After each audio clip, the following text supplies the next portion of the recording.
Hello everyone, कैसे हो आप सब। स्वागत है आपका आरएस क्लासेस में। आज हम जो बात करेंगे वो हम करेंगे सीयू सीईटी के कट ऑफ को लेकर। जैसे कि एग्ज़ाम डेट आ गई है, आप सबको पता है।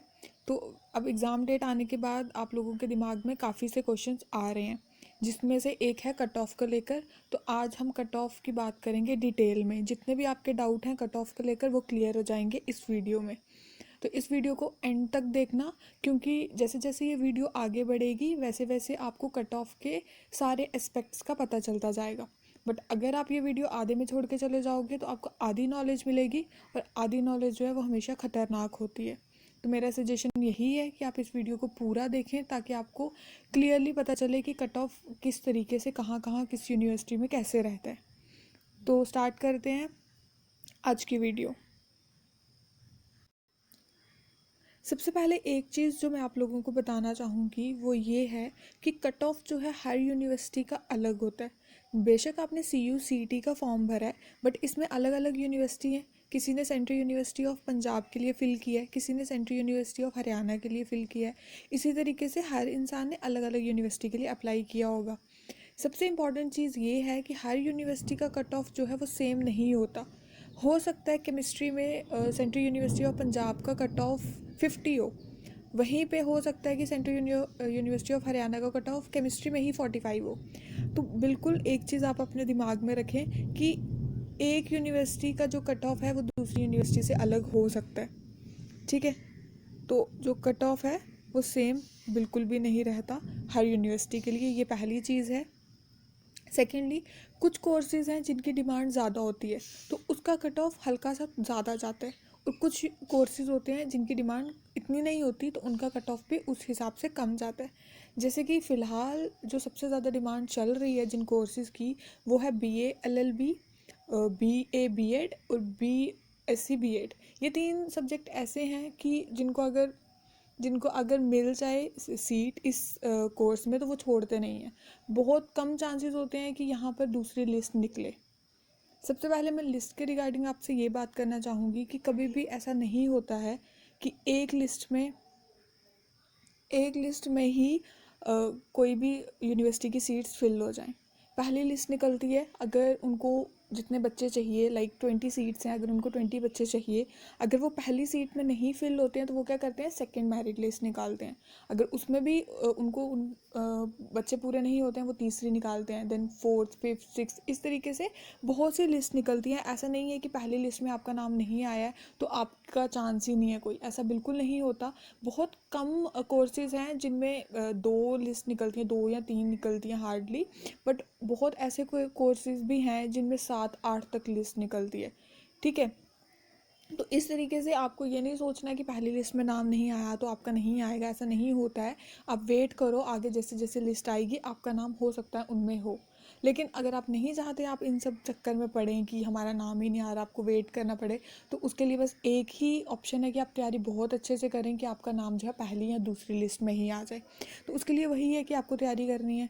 इन सब के बारे में भी बाद में बात करेंगे, लेकिन फ़िलहाल जो फोकस है वो कट ऑफ पर ही रखते हैं। तो पहली चीज़ जो मैंने आपको बताई, सीयू सीईटी का कट ऑफ हर यूनिवर्सिटी का अलग रहेगा। बहुत सारी मेरिट लिस्ट निकलती रहती हैं, पहले पहली निकलेगी, देन सेकंड थर्ड। तो उसकी भी आप टेंशन नहीं लेना, पहली नहीं होगी तो दूसरी में लिस्ट में हो सकता है आपका नाम हो। ठीक है, ये हो गई दो बातें। तीसरी चीज़ जो मैं आपको बोलना चाहूँगी कि कट ऑफ जो है ना, कभी भी ऐसा नहीं होता कि किसी सब्जेक्ट का कट ऑफ 85 चला गया या 90 चला गया, इस तरीके से कभी नहीं होता। जो कट ऑफ है ना वो हमेशा 50-60 इसके अराउंड रहता है, इससे ज़्यादा नहीं जाता। ऐसा हो सकता है कि किसी बच्चे ने टॉप किया हो किसी CUCT के किसी सब्जेक्ट में, लाइक उसने 90 मार्क्स ले लिए होंगे, बट उस 90 मार्क्स से आपको क्या करना है। उस बच्चे ने 90 मार्क्स लिए हैं, अच्छी बात है, बट कट ऑफ जो है कभी भी उस टॉपर को देख के नहीं बनेगा। कट ऑफ जो है वो मैक्सिमम बच्चों को देख के बनेगा। अगर पहले बच्चे ने 90 लिया तो हो सकता है जो सेकंड टॉपर है उसके 80 आए हों। तो आप देख सकते हो कट ऑफ इस तरीके से गिरता जाता। हो सकता है पहली ही लिस्ट में एक बच्चे का नाम हो जिसके 90 मार्क्स हो, उसी लिस्ट में एक बच्चे का नाम हो जिसके 45 मार्क्स हों। ठीक है, तो ये नहीं सोचना कि अगर किसी बच्चे के 90 मार्क्स आ गए हैं तो शायद से कट ऑफ इतना हैवी ज़्यादा जाएगा। ऐसा बिल्कुल नहीं होता, इतना हाई कट ऑफ नहीं जाता है। तो कट ऑफ जो है 50-60 से ज़्यादा नहीं जाएगा। ठीक है, इतना तो आप अपने दिमाग में रखो।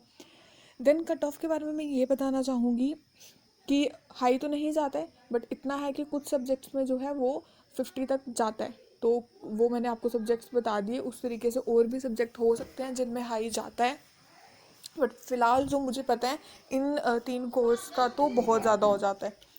देन उसके बाद मैं बात करती हूँ कि कुछ सब्जेक्ट ऐसे होते हैं जिनमें कट ऑफ बहुत कम भी जाता है, 30 40 इवन 20 10 तक भी जाता है कट ऑफ। ठीक है, तो आपको ये टेंशन नहीं लेनी है कि मतलब जो टॉपर है उसके तो इतने मार्क्स आए हैं, तो वो सब आपको नहीं सोचना है। आपको बस क्या करना है, अपनी तैयारी पे फोकस करना है, अच्छे से तैयारी करनी है ताकि आपका पहली या दूसरी लिस्ट में ही नाम आ जाए और आपको ज़्यादा टेंशन ना लेनी पड़े। ठीक है, तो ये कुछ पॉइंट्स मैंने आपको बताए कट ऑफ को लेकर। अब मैं कुछ कोर्सेज ऐसे की बात करूँगी जिनमें जो है वो कट ऑफ काफ़ी तक गिर भी जाता है। ठीक है, एक तो मैं एवरेज कट ऑफ बता देती हूँ कि एवरेज कट ऑफ जो है वो 45 के अराउंड लेके चलो। काफ़ी सारे कोर्सेज हैं जिनका कट ऑफ जो है 45 लगाओ, 40 to 50 के बीच में आता है। ठीक है, ये आपका एक एवरेज कट ऑफ है 40 to 50 तक। कुछ कोर्सेज हैं उनका कट ऑफ इससे नीचे भी जाता है, जैसे कि मैंने बोला 20 पर भी आपका सिलेक्शन हो सकता है, 10 पर भी आपका सिलेक्शन हो सकता है, 5 पर भी हो सकता है। तो वो डिपेंड करता है कि जब तक उनकी सीट्स नहीं फिल होती। अगर उनकी सीट्स जल्दी फिल हो जाती हैं तो डेफिनेटली फिर आपके चांसेस बहुत कम है। बट अगर सीट्स नहीं फिल हो रही हैं तो आप मानेंगे कि 10 और 5 पे भी आपका जो है सिलेक्शन हो सकता है। इवन कि पिछले जो साल का CUCT था बच्चों का हुआ है। तो ऐसा नहीं है कि अगर आपके बहुत ही कम मार्क्स से नहीं होता, ऐसा कुछ ज़्यादा नहीं है। बट जो मेरा सजेशन ये है कि आप इन सब टेंशन से दूर रहें, अपनी तैयारी अभी से ही बहुत अच्छी रखें ताकि आपका जो है पहली या दूसरी लिस्ट में नाम आ जाए। आपको इतना वेट ना करना पड़े, आपको ज़्यादा टेंशन में ना रहना पड़े कि हमारे तो इतने कम मार्क्स है, पता नहीं होगा नहीं होगा, आपको साल वेस्ट की टेंशन ना हो। तो मेरा सजेशन यही है कि आप बहुत अच्छे से तैयारी करें ताकि आपका जल्दी हो जाए, ज़्यादा ज़्यादा आपको लिस्ट का वेट ना करना पड़े। ठीक है, तो आई होप आपको जो मैं बताना चाहती हूँ वो आपको समझ आ गया होगा। फिर भी मैं एक बार रिपीट कर देती हूँ जो जो मैंने बोला। CUCT में हर यूनिवर्सिटी में सेम कट ऑफ नहीं रहता है। यूनिवर्सिटी में कुछ कोर्सेज़ का कट ऑफ हाई जाता है, कुछ कोर्सेज़ का कट ऑफ लो जाता है, लेकिन कभी भी 70 80 90 इतना हाई कट ऑफ कभी भी नहीं जाएगा। CUCT में हमेशा कट ऑफ जो है वो 50 60 से कम ही रहता है। आपकी कोशिश ये रहनी चाहिए कि आप एटलीस्ट 35 to 45 मार्क्स लें। अगर इससे कम लेंगे तो आपका बिल्कुल चांस नहीं हो। जो कोर्सेज BA BEd LLB वो सारे जो कोर्सेज मैंने आपको बताए उनमें तो आप चांस ही नहीं ले सकते कि आपके कम मार्क्स आएँ। और इन तीनों सब्जेक्ट्स का एक प्लस पॉइंट भी है। अगर मैं अभी डिस्कस करने लगी तो वीडियो बहुत लंबी हो जाएगी। इन तीनों कोर्स के लिए मैं अलग से एक वीडियो बना दूँगी। ठीक है, तो अब उस वीडियो में मैं बता दूंगी कि आप कैसे उन सब्जेक्ट्स में अच्छे मार्क्स ले सकते हैं, क्योंकि इन तीनों सब्जेक्ट्स में अच्छे मार्क्स लेना तो बहुत ज़्यादा ज़रूरी है, क्योंकि इनका कट ऑफ लो जाएगा, उसके चांसेस बहुत ही कम रहते हैं।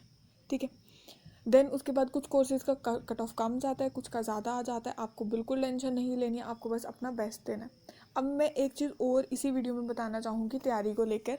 कुछ लोगों को इतनी टेंशन हो रही है कि इसका तो मटेरियल ही अवेलेबल नहीं है, हम कैसे करें, इस तरीके का। तो मेरा बस इतना सा कहना है कि अगर मटेरियल अवेलेबल नहीं है तो वो सिर्फ आपके लिए नहीं है। अगर मटेरियल नहीं अवेलेबल है तो वो जितने भी बच्चे अप्लाई कर रहे हैं किसी के लिए भी नहीं है। ऐसा तो नहीं है किसी के लिए स्पेशली किसी ने अपलोड किया हुआ है सारा सिलेबस या इस तरीके का कुछ भी। अगर नहीं कोई चीज़ अवेलेबल है ऑनलाइन या फिर ऑफलाइन तो वो सभी के लिए है। बस फ़र्क इतना है जिनका जिनका सिलेक्शन हो जाएगा वो पॉजिटिव चीज़ों को देख रहे हैं। वो देख रहे हैं अगर हमारे पास थोड़ा सा अवेलेबल है मटेरियल तो हम उसी में अपना बेस्ट दें। और जो बच्चे वो सोच ही रहे हैं हम कहाँ से करें, मटेरियल ही नहीं है, इस तरीके से जो बातें कर रहे हैं, तो डेफिनेटली वो सोचने में टाइम वेस्ट कर रहे हैं। तो सोचो कम, काम ज़्यादा करो। तो मैं बस इतना कह रही हूँ कि जितना आपको मैंने आपको एक वीडियो बनाई है प्रिपरेशन टिप्स को लेकर, आप कहाँ से पढ़ सकते हैं मैंने आपको बताया हुआ है, तो आप वैसे करो ना। उसको करने में क्या प्रॉब्लम है। जब मैं बता रही हूँ यूट्यूब पे आप इस तरीके से पढ़ सकते हो तो आप पढ़ो ना। तो जो बच्चे तो पढ़ रहे हैं उनके लिए तो बहुत अच्छी बात है, उनके सिलेक्शन होने के बहुत ज़्यादा चांसेस हैं। बट जो नहीं पढ़ रहे, जो बस अभी तक यही सोच रहे हैं कि कहाँ से पढ़ें, तो आपके लिए थोड़ा सा मुश्किल होने वाला है। अभी बहुत कम टाइम बच गया है, तो अपनी प्रिपरेशन को बहुत तेज़ी से आगे बढ़ाओ। टाइम अपने आप को ज़्यादा दो, दिन में एटलीस्ट 6 7 घंटे पढ़ने की कोशिश करो। अगर अभी तक आपने कुछ नहीं पढ़ा है तो अपना बेस्ट दो। अगर आप अपना बेस्ट दोगे ना तो डेफिनेटली आपका सिलेक्शन होगा ही होगा। बट अगर आप सिर्फ एक्सक्यूज़ेस दे रहे हो तो एक्सक्यूज़ेस के लिए कभी कोई सिलेक्शन नहीं होगा। तो आज की वीडियो में इतना ही रखते हैं। आई होप जो मैंने आपको बातें कही होंगी आपके काम आएंगी। अगर आपको ये वीडियो अच्छी लगी हो तो इसको लाइक करना, अपने दोस्तों के साथ शेयर करना, और साथ में अगर हमारे चैनल पे पहली बार आए हो तो इसको सब्सक्राइब भी करना। मिलते हैं नेक्स्ट वीडियो में।